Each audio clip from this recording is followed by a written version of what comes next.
On this episode of Crime Chronicles, we come to you from Ford's Theater in Washington, D.C., where we examine the April 14, 1865 assassination of Abraham Lincoln.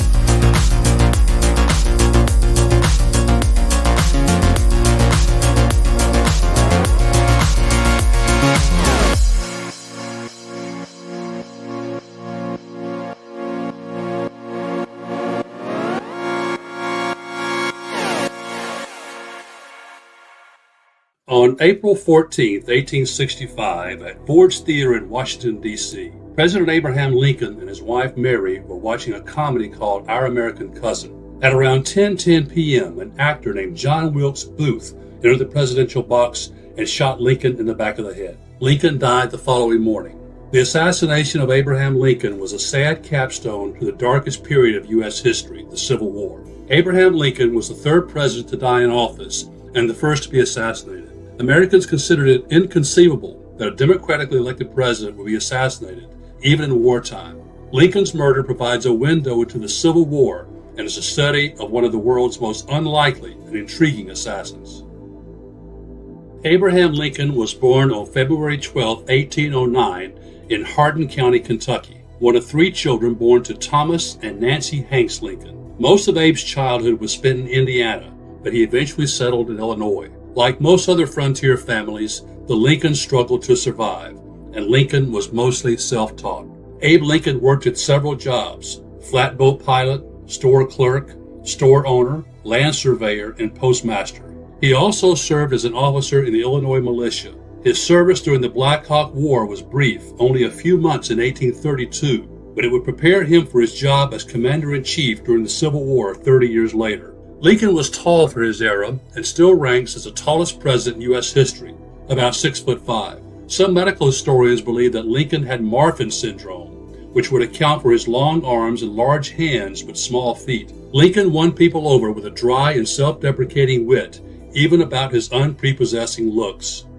He was once accused of being two-faced, to which Lincoln replied, "Honestly, if I were two-faced, would I be showing you this one?"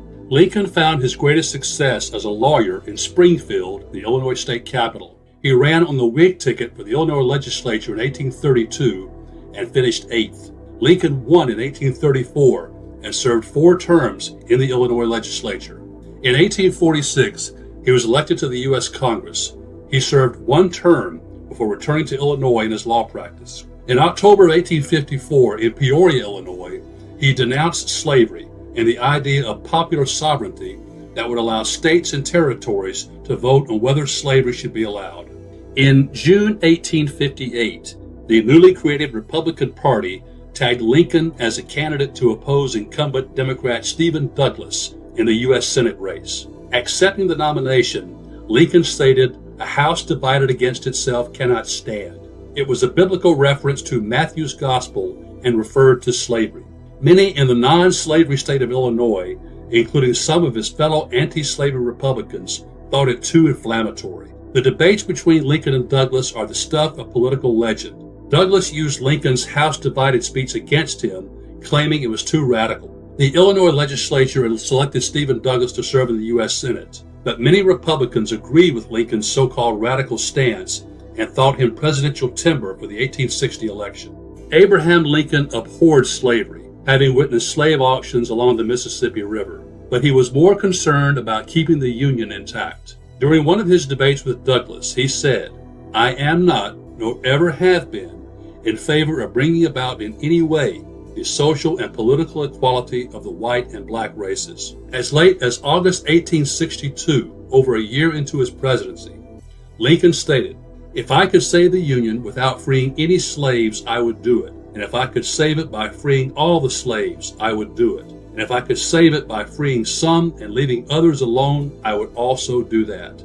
As the 1860 presidential election approached, The tensions over slavery that divided the agrarian, slavery-dependent South and the industrially rich North had been building for decades. Some southern states, led by South Carolina, vowed to secede from the Union if Abraham Lincoln was elected. Lincoln won the most electoral college votes with 180. South Carolina officials met in Charleston and on December 20th, 1860, voted to secede. By February 1861, 7 other states had seceded and created the Confederate States of America, or the CSA. Many in the North were content to let the South go, but not Lincoln. Had it not been for the events at Fort Sumter, South Carolina in 1861, the Civil War might not have been fought. But South Carolina would strike the match that galvanized Northern public opinion. Around the time of Lincoln's March presidential inauguration, the U.S. Army stationed at Fort Sumter was under siege by South Carolina forces, who demanded that Union forces abandon the fort and hand it over to South Carolina. Union forces were running low on supplies and were surrounded by hostile forces. On April 12, 1861, Confederate forces or South Carolina forces fired on the defenseless fort. Northern states were enraged. Other southern states seceded, and the American Civil War had begun. It would cost over 600,000 battlefield deaths, thousands more deaths from other causes, economic devastation, and leave wounds that have not healed over 160 years later. For 4 long, bloody years, Americans were at war with each other. Although both sides prevailed in a number of battles, the rural Confederacy was no match for the industrially powerful North. By early 1865, it had become clear that the Union would prevail over the Confederacy. On April 9th, the CSA's top general, Robert E. Lee, surrendered to Union General Ulysses Grant at the Appomattox Courthouse in Virginia. The Confederate government disintegrated. Its leadership, including President Jefferson Davis, was on the run. Although the Civil War would not officially end until several months later, the Appomattox surrender effectively signaled the end of the Civil War and the end of the Confederacy. But some die-hard Confederates and their sympathizers still would not relent. One of those sympathizers was John Wilkes Booth. Popular, handsome, and successful, John Wilkes Booth was unlike most other American assassins. Booth considered himself as a soldier for a cause that is held in contempt today, white supremacy. John Wilkes Booth was born on May 10, 1838 in Belle Isle, Maryland, the 9th of 10 children born to Junius Booth and his mistress, Mary Ann Holmes, both English immigrants. Ironically, Junius Booth's middle name was Brutus, a name shared with history's most famous assassin, the leader of a group of senators who murdered Julius Caesar in 44 BC. Junius Brutus Booth was one of the most acclaimed Shakespearean stage actors of his generation, as was Edwin, John's older brother. While John Wilkes Booth became an accomplished actor in his own right, he was frustrated that he did not enjoy as much critical acclaim as his father and brother. But John Wilkes Booth was popular, his acting ability aided by his good looks and athleticism. Going to the theater was a popular pastime in an era that predated movies and television. On-stage theater in the 1860s was an undignified affair, with the audience often yelling at the performers and the performers sometimes yelling back. Like many actors today, John Wilkes Booth overestimated his political wisdom. Booth's primary passions were the Confederacy and the accompanying belief in white supremacy. His home state of Maryland was a slave state that did not secede from the Union during the Civil War. Booth admired Southern culture and thought slavery the natural state for African Americans. Another Booth passion was his hatred of Abraham Lincoln, whom Booth blamed for the ills of his beloved Confederacy. Keeping a promise he made to his mother, John Wilkes Booth did not join the Army. He decided to serve the Confederacy by engaging in subterfuge. During his sojourns to Richmond, Virginia, the Confederate capital, Booth would confer with CSA espionage agents. Booth organized a loose association of similarly minded people in the Washington area. The most skilled of the bunch was John Surratt Jr., who operated as a courier for the CSA throughout the war. The group also included George Atzerodt, a German immigrant and blockade runner, Lewis Powell or Lewis Payne, a Confederate escaped prisoner of war, David Harold, a pharmacist assistant, Edmund Spangler, a stagehand at Ford's Theater, and Samuel Arnold and Michael O'Laughlin, 2 former Confederate soldiers. The motley group of spies had grand ambitions, which grew more desperate as the Confederacy was losing the war. At the request of Confederate espionage agents in Richmond, their boldest plan was a kidnapping of President Lincoln in exchange for the release of Confederate prisoners of war, thinking that the released war prisoners would replenish the depleted Confederate army. The first such attempt was scheduled for January 18, 1865 at Ford's Theater. The plot fell through when Lincoln inexplicably did not show up. Another plot was to kidnap Lincoln during one of his carriage rides. It was well known in Washington City that the president went on unaccompanied carriage and horseback rides, and on one occasion, someone took a shot at the president, putting a bullet hole in his hat. Booth planned to hold him for ransom in exchange for the release of all Confederate prisoners of war, but Lincoln's ride was canceled due to bad weather. President Lincoln died not knowing who killed him, but unlike most other presidents and their assassins, Lincoln and Booth were acquainted. On November 9, 1863, Lincoln attended Booth's performance in a play called The Marble Heart. Booth reportedly turned toward Lincoln at one point, pointed his finger, and gave him a hard glare while delivering a threatening line. Lincoln reportedly remarked on Booth's intensity and was so impressed with his performance that he asked to meet Booth to pay his compliments. Booth said, "I'd rather have the praise of a black man," although his actual verbiage was cruder.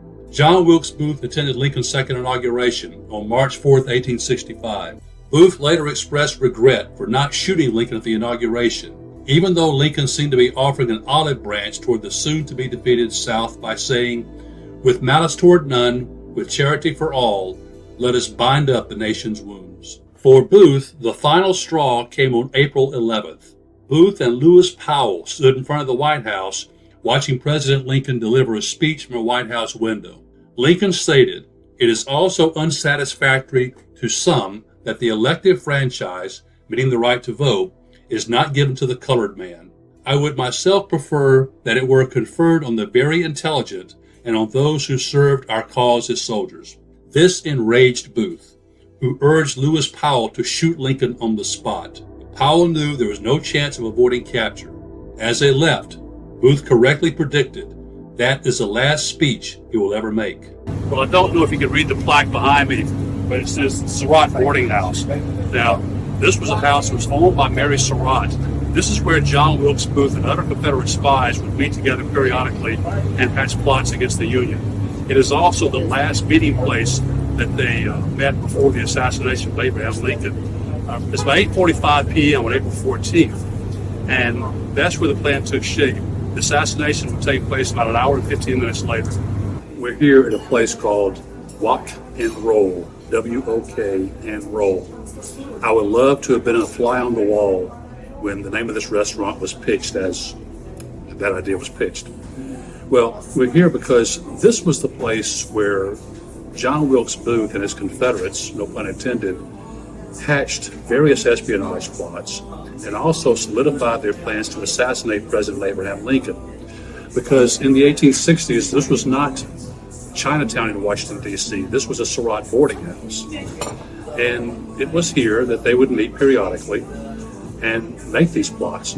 And their last meeting on April 14th took place or ended around 8:45 p.m. That's where John Wilkes Booth gave the men their marching orders. John Wilkes Booth was to assassinate President Lincoln and escape Ford's Theater. George Atzerodt was assigned to go to the Kirkwood Hotel and kill President Andrew Johnson. Lewis Powell was assigned to go to Secretary of State William Seward's house and kill the Secretary of State. David Harrell was to stand outside the Seward house because Powell did not know his way around Washington, D.C., so Harrell would escort Powell out of town, and the four men would ride south and be hailed as heroes. Well, the plot demonstrates that the more moving parts there are to any plan, the more they can go wrong. John Wilkes Booth was a regular at Ford's Theater, and not just as a performer.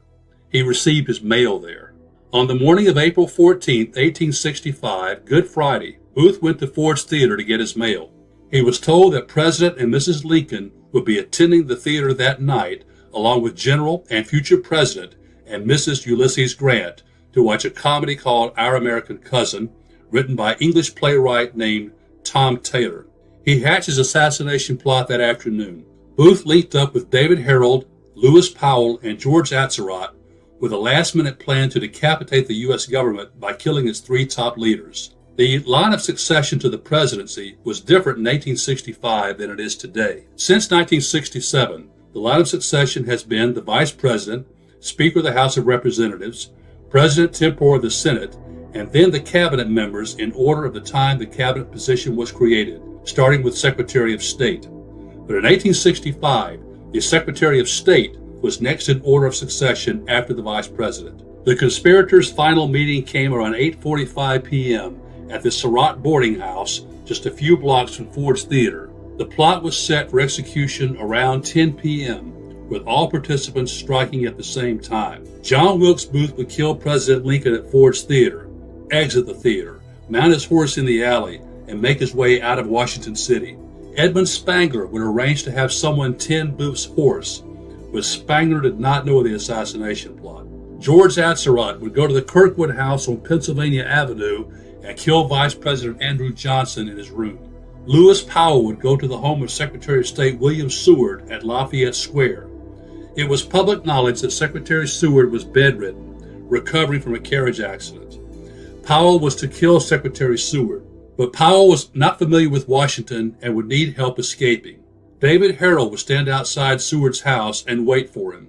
Harrell would lead them out of Washington.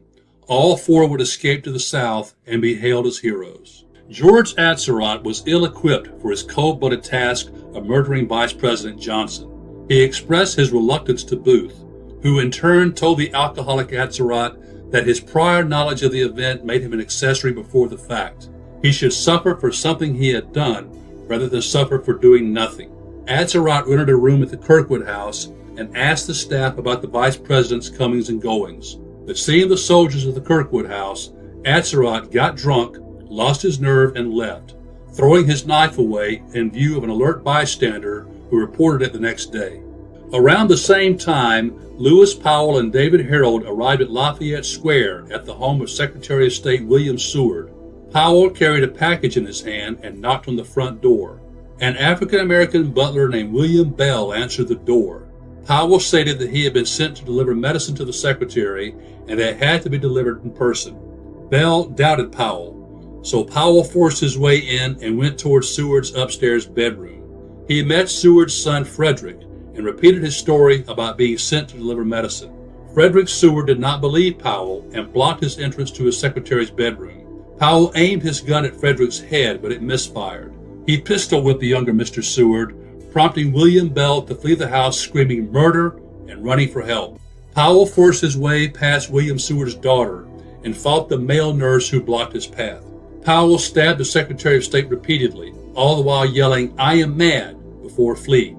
Seward was wearing braces around his head and neck because of his accident wounds, which thwarted the blunt of Powell's attack. Lewis Powell ran out the Seward house to meet David Harrell, but Harrell, having heard the commotion and seeing William Bell run for help, got nervous and left, leaving Powell on his own with no idea how to escape Washington. While initial gossip around the city was that Secretary of State Seward and his son had been killed, both survived. President Lincoln thought a joint appearance with General Grant at Ford's Theater would be a public symbol of their recent triumph over the Confederacy. But Ulysses Grant and his wife Julia offered their apologies, saying they were leaving Washington to visit family in New Jersey. But the real reason was because, like most Americans, they both detested Mary Todd Lincoln, who insisted on being addressed as Madam President and who once called Ulysses Grant a butcher. Army Major Henry Rathbone and his fiancée Clara Harris were asked to attend instead. When the Lincolns did not arrive at the theater for the start of the performance, Booth thought they had backed out and that his plan was ruined. This would be catastrophic, as Booth had already written an account of his plan and mailed it to the National Intelligencer newspaper. But the foursome arrived at Ford's Theater after the performance of Our American Cousin had begun. When the Lincolns entered the presidential box, the play stopped while the band played Hail to the Chief. The estimated crowd of 1,700 people and the performers stood and applauded, and then the play resumed. You're looking now at the area where John Wilkes Booth entered to kill the president. The door is about 3 feet in front of me, which he pushed open and then put a chair against the doorknob so it would make it harder for anyone to enter. And here is the door where Booth entered the presidential box. Now, Booth had worked hard that day at creating a bigger hole than what you see here so he could peer through and see the president at the right moment. And at precisely the right moment is when Booth entered the box, I should say, and shot President Lincoln and wounded Major Rathbone. So how did Booth time this? Booth knew the play Our American Cousin very well. He had seen it performed many times. And there was a line in the play in which Harry Hawk, who was the only actor on stage at the time, and Booth planned his entrance or his moment for that when there was only one actor on stage. When Harry Hawk said, "You sock-dogglizing old man trap," which is not a funny line today, I don't suppose, but it was then. It killed, one might say. And when Hawk said that line, Booth knew the audience would erupt in laughter, and that was the right moment. So at the moment that line was said and the audience erupted in laughter is when Booth thrust open the door and shot President Lincoln. When Harry Hawk delivered his now famous punchline, Booth burst into the presidential box. He shot Lincoln in the back of the head with a small Philadelphia Derringer, and by some accounts screamed, "Sic semper tyrannis," or "Thus forever to tyrants," the motto of the Commonwealth of Virginia. Henry Rathbone, who was only about 3 feet away, thought that Booth yelled "freedom" after shooting Lincoln, but he was not positive. While a shocked Mary Lincoln and Clara Harris looked on, Major Rathbone stood up to confront Booth, only to be slashed on his arm. A tragic footnote about Major Rathbone and Clara Harris. They eventually married. Rathbone, so shaken by what would today be called survivor's guilt, always felt guilty that he did not do more to stop Booth or save the president. His mental state deteriorated, and in 1883, while he and Clara were living in Germany, he murdered his wife and was confined to a lunatic asylum or a mental hospital until his death in 1911. What you see behind me is the box where President Lincoln was sitting when he was shot. Now, John Wilkes Booth was very athletic.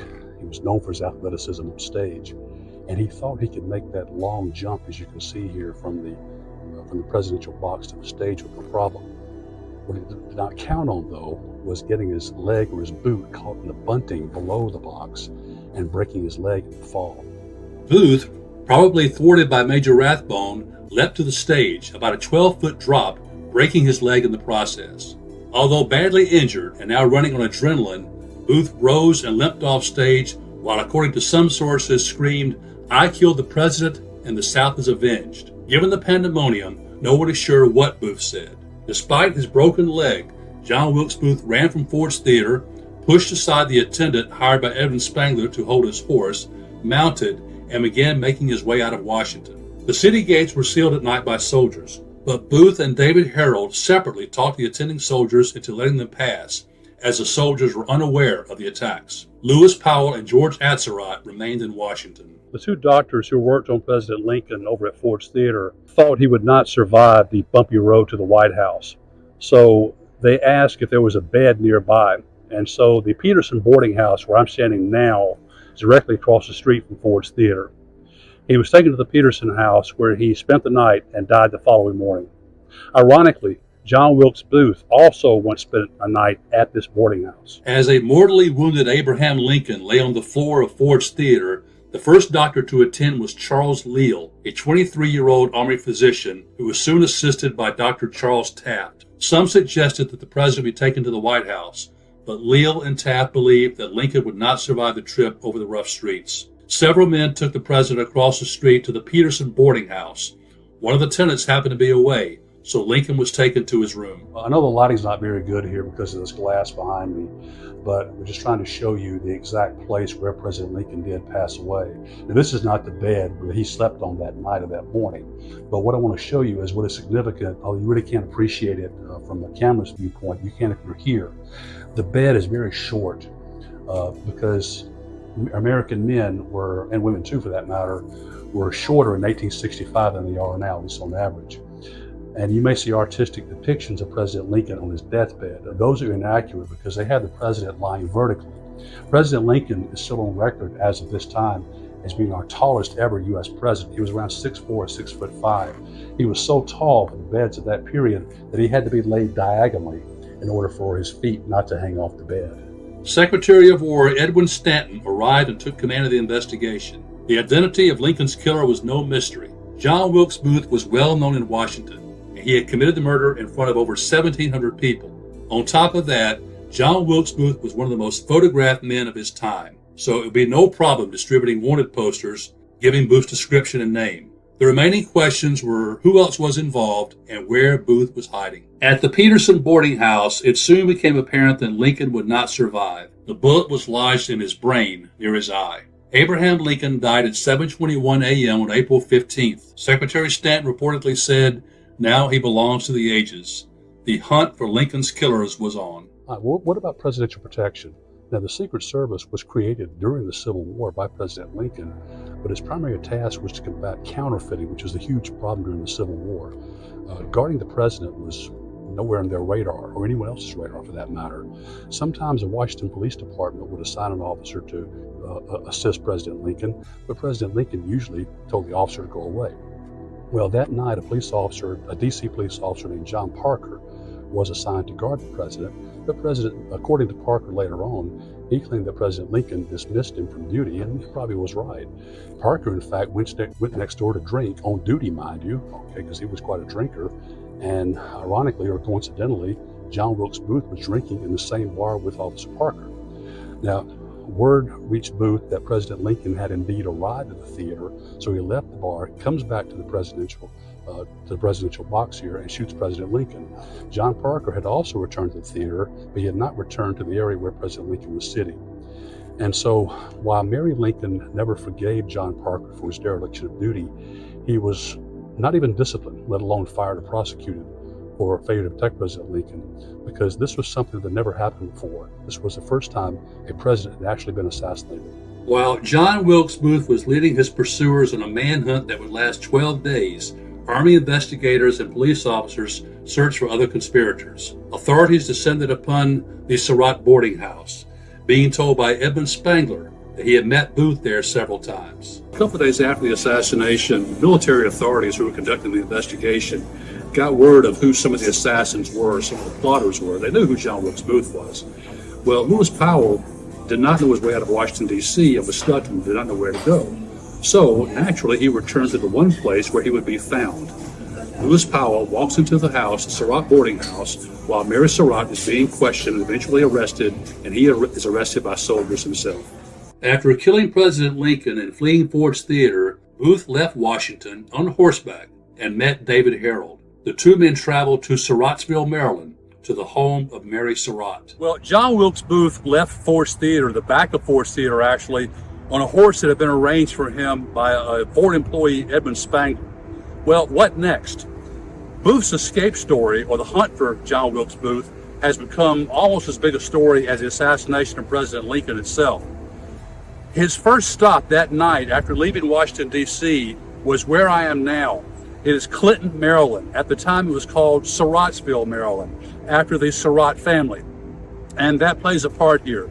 As you can see from the inscription here, I read it to you. It says, John Wilkes Booth, the assassin of Lincoln, stopped here at the house of Mrs. Surratt, that's Mary Surratt, to secure ammunition on the night of April 14th, 1865. He rode on to TB and then to Dr. Mudd's house, who set his broken leg. Now, why here? This was a place that John Wilkes Booth knew very well because he had been here many times. For one thing, Booth was from Maryland. Maryland was replete, or complete, a lot of us should say, Confederate sympathizers, because Maryland was a slave-holding state that did not secede from the Union during the Civil War. Now, he had been here several times because Mrs. Surratt and her family were heavily involved in Confederate espionage activities and gun running, and this was a safe house, I should say, for either Confederate POWs on the run or people engaged in various Confederate espionage activities. And in fact, Mrs. Surratt's son, Mary Surratt's son, John Surratt, was convicted in absentia of complicity or participation in the Lincoln assassination plot, even though he had no part in that. Because they know he had no part because on the day of the assassination, even though he was a Confederate spy, he was on his way to Montreal to further his espionage activities, but had no knowledge or advanced knowledge of the Lincoln assassination plot. Behind me is a Surratt house, and the role of Mary Surratt in the Lincoln assassination has been debated ever since day one. She owned the house and lived at the house. She had relocated from here to her boarding house in Washington, D.C., and went back and forth between both places, but mostly stayed there. And that's where the plotters did most of their planning, was in the boarding house. So there was no doubt that Mary Surratt was heavily engaged in Confederate espionage activities, but did she have advanced knowledge of the Lincoln assassination? Well, she took no active part like the other conspirators who were hanged. But there was some damning evidence against her presented at her trial by one of her boarders that indicated that yes, she did have advanced knowledge of the plot, even though she did not take part in the actual attempt or the attempts. Well, another thing that hurt her was when military authorities raided her house behind me here, they found a cache of weapons buried in a wall. And so that helped seal her fate as well. Another factor, though, was the fact that prior to 1865, the federal government had never executed a woman for a crime. And so she was the first to suffer that punishment. On April 15th, Booth and Harrell went to the farm of Dr. Samuel Mudd near Waldorf, Maryland, for treatment of Booth's broken leg. I'm here now in Waldorf, Maryland. This is the home of Dr. Samuel Mudd, which is off to my right here. And as if John Wilkes Booth did not have enough problems. First off, why couldn't he just leave the back of the theater, or leave the front of the theater for that matter, quietly after he shot President Lincoln? Because Booth wanted to make a statement. He wanted to be a hero to the Confederacy. And plus, Booth was an actor through and through. And so he made his dramatic exit after shooting President Lincoln as a true actor would. Now, what he did not count on was breaking his leg when he jumped from the top of the presidential box onto the stage at Ford's Theater. That created a whole new set of problems for him. Now, Lewis Powell was stuck in Washington, D.C. with no way out. George Atzerodt, his other cohort in this, or one of his other cohorts, had chickened out or gotten cold feet and did not carry out the assassination of Vice President Andrew Johnson. So now Booth has a broken leg. He has the entire apparatus of the U.S. military, as well as every law enforcement officer within 50 or 60 miles of here on his tail. And so what about the broken leg? That's what brings us here to the house of Samuel Mudd. Samuel Mudd was a physician here in Waldorf, Maryland, and was very sympathetic to the Confederate cause and active in a number of Confederate activities. And so Booth and David Harold either knew Dr. Samuel Mudd or knew of him. It's not clear exactly what the relationship was, but they managed to make their way here secretly, of course, because they were being hotly pursued by the U.S. military. Now, they came here to the house of Dr. Mudd. Exactly who in this house knew what is still a matter of debate. When military and law enforcement officers arrived here at Dr. Mudd's home and questioned him, he argued that David Harold and John Wilkes Booth came to his front door and gave different names, and that Booth had suffered his leg injury in some other manner. Now, there are others who say that Dr. Mudd was clearly lying, including some of his household staff, some of the slaves here, or at least one of the slaves. And Dr. Mudd treated John Wilkes Booth, and while he was here, John Wilkes Booth decided he needed to alter his appearance, and so he shaved his mustache. Perhaps the most damning piece of evidence that law enforcement and military authorities found here at Dr. Mudd's home was a pair of boots, or at least one boot. When John Wilkes Booth was here, his leg had swelled so badly that he could not put his boot back on after he was treated. So he left the boot here, and authorities found the boot, and it hurt Dr. Mudd's argument when they saw that the initials JWB were engraved on the boot. John Wilkes Booth. Dr. Mudd was put on trial and sentenced to life in prison for his role in the Lincoln assassination. But as popular passions died down within about 3 or 4 years, he, along with several others who were convicted, who were not executed at least, for their part in the Lincoln assassination, were pardoned by President Andrew Johnson. The Mudd family maintains this place to this day, and I visited this place before, and the Mudd family, or the descendants and or volunteers, dress up in period costume and provide tours of the home. Now, it's a position of some of Mudd's descendants that Dr. Mudd was indeed innocent of any involvement in the Lincoln assassination. There's another popular myth about Dr. Mudd I'd like to address just quickly. If you ever heard the phrase, my name is Mudd or his name is Mudd, meaning that it's someone who is in deep trouble, Some believe that saying originated with Dr. Samuel Mudd. That's not true. The saying, my name is Mudd, or his name is Mudd, or her name is Mudd, was a saying that goes back to British politics long before the assassination of President Lincoln and the involvement of Dr. Mudd in that event. Well, I'm here now at a house called Rich Hill. It's near a small town in rural Maryland called Bellalton, Maryland. In 1865, this was the home of a Dr. Samuel Cox, another Maryland resident and Confederate sympathizer. John Wilkes Booth and David Harold made their way to this place after leaving Dr. Samuel Mudd's house. They had to be very careful how they traveled because they were the most wanted men in the country, and John Wilkes Booth had a broken leg, and they were having to travel at night, couldn't see very well. Remember, it was 1865 with no lighting and so forth, and they had to very often hide in swamps and forests. Very, very uncomfortable positions for a person accustomed to the type of life that John Wilkes Booth knew. Well, Dr. Cox ordered his brother, I believe a stepbrother, a half-brother, or a foster brother, I'm not sure the exact relationship, a man named Thomas Jones, to assist Booth and Harold in their stay here. They hid somewhere on the property. And Jones and Dr. Cox brought Booth and Harold newspapers, and that's when Booth was surprised to learn that he was not only being vilified in the northern press, but in the southern pro-Confederate press as well.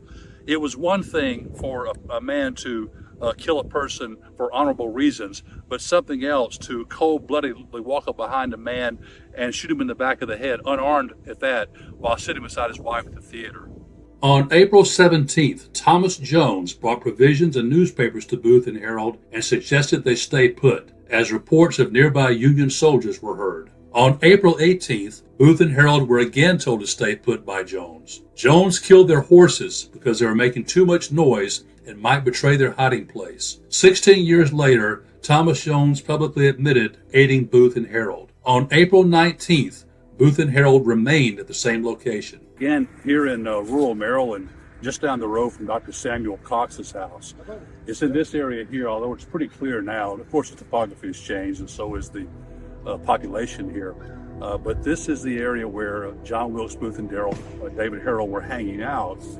And of course, they had to move around. But I can read you the description here, which best sums up what the experience was, both in terms of the physical existence as well as John Wilkes Booth's mental state during this time.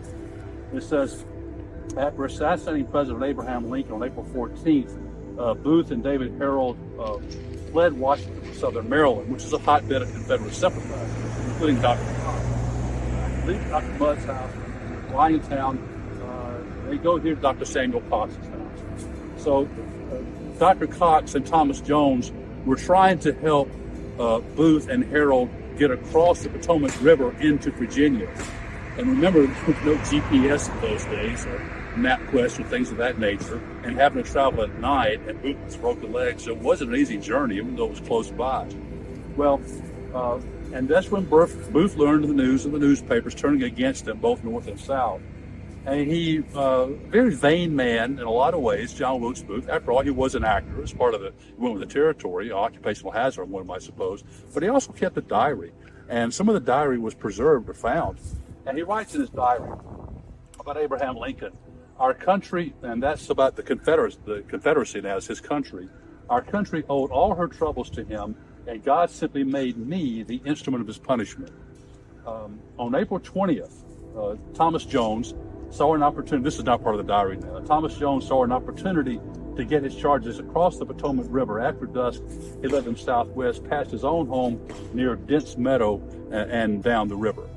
So Booth does find his way to Virginia, but if he thinks that going to Virginia is going to save him in any way, he's very badly mistaken. John Wilkes Booth believed that he would be greeted as a hero in the South. After all, he had killed the tyrant who was responsible for the misery visited upon them for the past 4 years. Much to his disappointment, he received praise from no one, even in the South. Although many Southerners detested Abraham Lincoln, Lincoln had made peaceful overtures to the South. Many Southerners thought Lincoln would be more conciliatory than Northern congressmen. On April 20th, journeying by boat, Booth and Harold tried to reach Virginia, but accidentally wound up back in Maryland. On April 21st, Booth and Harold stayed in Maryland. On April 22nd, Booth and Harold made their way across the Potomac River into Virginia, narrowly avoiding detection by a Union gunboat. They remained in Virginia on April 23rd. John Wilkes Booth and David Harold made it across the Potomac River into Virginia, thinking that he might be safer in Virginia than he would be in a state that still belonged to the Union. And he was badly mistaken.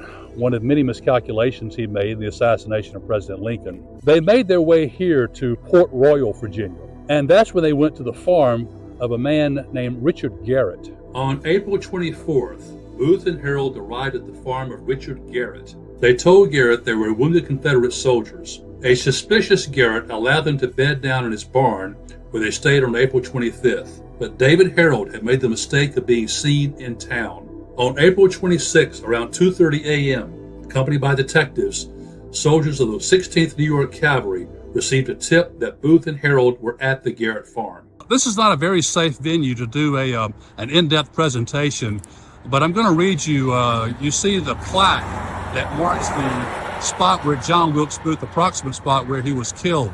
It says Assassin's Inn. This is the site of Locust Hill Richard Henry Garrett's farm. This, by the way, is on the northbound side of Highway 301 near Port Royal, Virginia. Early on the morning of 26 April 1865, a 16th New York Cavalry detachment cornered John Wilkes Booth, the assassin of President Abraham Lincoln, and his co-conspirator David E. Harold, as the two men slept in Garrett's tobacco barn. Harold gave himself up, but Booth refused to surrender. The barn was set on fire, and Sergeant Boston Corbett shot the assassin still inside. Booth was laid on the porch after being dragged of the Garrett house and died about sunrise. The house and barn stood a short distance from this spot. Somewhere in this area, in the median actually, the only remaining part of the Garrett barn, any item there, is a stovepipe sticking out of the ground. But of course, it's next to impossible to locate if you don't know exactly where to go. When investigators learned Booth and Harold's suspected whereabouts, they went to the Garrett farm, forcibly told the men in the Garrett family to tell us where the two men who reportedly were hiding there were hiding. And they were hiding in the tobacco barn on the Garrett farm. In fact, Richard Garrett the Garrett family had locked the men in. He was a bit distrustful of these guys. Exactly what he knew and when he knew it is not really clear. But the soldiers went to the barn, told Harold and Booth to come out to surrender. They were surrounded and so forth. And in order to force the men out after they refused to come out, the soldiers set the barn on fire. Now, David Harold gave up pretty easily, and he urged Booth to do the same thing. John Wilkes Booth had no intention of going down peacefully without a fight, and he was carrying a crutch supporting his broken leg. Now, a sergeant named Boston Corbett observed Booth as he was moving toward the front of the barn, the entrance, and according to Corbett, Booth, with his stick in one hand on which to brace himself and a rifle in the other, supposedly, according to Corbett, raised his weapon and pointed it toward the entrance. In Corbett's opinion, or in what Corbett said, was he thought Booth was about to take a shot through the door. And that's when Boston Corbett shot John Wilkes Booth in the neck. With David Harold safely in custody, having given up, John Wilkes Booth was dragged, and the soldiers made no effort to be gentle with Booth. They dragged the fatally wounded Booth by his legs from the Garrett barn, the tobacco barn, onto the Garrett porch. Booth laid there for a couple of hours, dying from his wound. It's reported that his last words were something along the lines of, 1, tell my mother I died for my country, and 2, useless, useless. So ended the life of John Wilkes Booth. What about David Harold and the other conspirators involved in the Lincoln assassination? They will meet a similar fate, albeit one that involved some semblance of due process of law. How was the justice system going to deal with this case? This was unprecedented. A U.S. president had never been assassinated until 1865. But it was a time of war, or at least the South was in open rebellion at the time of the Lincoln assassination. With no real precedent to guide, and given the circumstances, Secretary of War, or which would now be called Secretary of Defense, Edwin Stanton, took charge of the investigation for a number of reasons. First off, Stanton thought it was his responsibility, and also because Stanton and others were a bit distrustful, very distrustful in fact, of Vice President Andrew Johnson. It was even suspected by some that Vice President Johnson may have been behind the Lincoln assassination. That turned out not to be true, but Johnson was an enormously unpopular man in the Lincoln administration. He was from the South. He had once been a slaveholder from Tennessee, actually, North Carolina and Tennessee, once had been a slave owner and was affiliated with the Democratic Party, whereas Lincoln was affiliated with the Republican Party. Presidential politics were quite a bit different in those days than they are now. And plus, Vice President Johnson was seen at best as a weak leader and also an alcoholic. It was rumored he was even inebriated on his inauguration day. So Secretary Stanton took charge, and rather than have the conspirators or accused conspirators tried in a civilian court, which would be the case nowadays, Secretary Stanton, with the approval of the Attorney General and President Johnson, decision was made to try these conspirators in a military court in Washington, D.C. 8 people were put on trial: Lewis Powell, David Harold, George Atzerodt, Mary Surratt, Edmund Spangler, who was accused of aiding Booth's escape, Samuel Arnold, a Booth associate who had collaborated in plots to kidnap President Lincoln, Michael O'Laughlin, another Booth associate who had collaborated in prior kidnapping plots, and Dr. Samuel Mudd, who was charged with aiding Booth's escape by treating his injuries. One accused conspirator who was not present was John Surratt Jr. He was in New York at the time of the assassination, on his way to Canada, when he heard about the murder. Was a decision to try the Lincoln conspirators in a military tribunal instead of a civilian court, even though none of the people involved were in the military. Was that the correct one? Well, again, there was little precedent to guide the situation like this. One thing was certain: a case of this magnitude nowadays, or almost any case for that matter, particularly a murder case, would take months, even years, to adjudicate in a civilian court. But justice for these people, at least in 1865, was very, very swift. The trial began at the Old Arsenal Penitentiary in Washington, D.C. on May 8th, less than 1 month after the assassination. Headed by General David Hunter, there were 9 generals on the commission, with the military rules of justice requiring a majority vote on the fate of the accused. General Joseph Holt served as lead prosecutor and legal advisor to the commission, a situation that would be untenable today. The suspects stood no chance. Their guilt was predetermined. They were provided legal counsel but were not allowed to testify. Over 350 witnesses were called over 7 weeks. The trial concluded on June 29th. The commission reached their verdicts on June 30th, after less than 1 day of deliberations. 7 defendants were found guilty of at least one conspiracy charge. George Atzerodt, David Harold, Lewis Powell, and Mary Surratt were sentenced to hang. Samuel Arnold, Samuel Mudd, and Michael O'Laughlin were sentenced to hard labor for life. Arnold and O'Loughlin's crimes were guilt by association. They were not involved in the assassination, but were Booth allies in previous kidnapping plots. Edmund Spangler was found guilty of aiding and abetting Booth's escape and received a 6-year sentence. John Surratt was found guilty in absentia.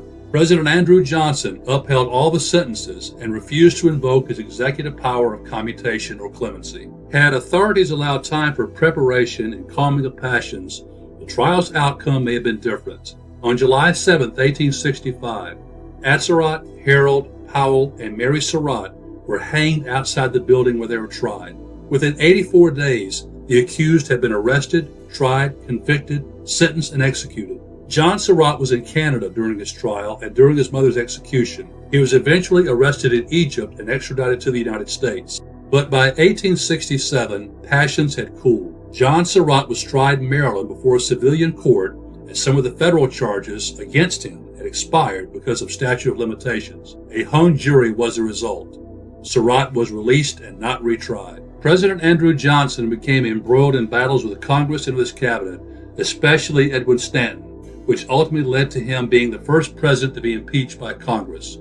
He was acquitted in the Senate by 1 vote. As he was leaving office in 1869 and thinking that a miscarriage of justice may have occurred, and as a slap in the face of Stanton and other Republicans who had dogged him during his presidency, President Johnson pardoned Mudd, Arnold, and Spangler.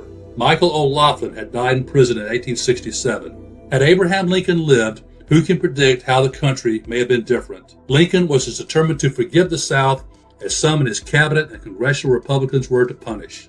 Ultimately, The death of Lincoln had the United States leaving one bad situation and entering another one, the era of Reconstruction, and the wounds from the Civil War have never completely healed. Well, I hope you enjoyed this edition of Crime Chronicles. As we delve into the darker side of human nature, we invite you to join us on our journey by liking and subscribing to our YouTube channel. Your support helps make possible our inquiry into the sometimes unsettling but always fascinating phenomenon known as crime and justice. So hit that like and subscribe button right now and don't miss future episodes. Till then, Mark Jones, hoping you will join our Crime Chronicles community. And thanks for tuning in.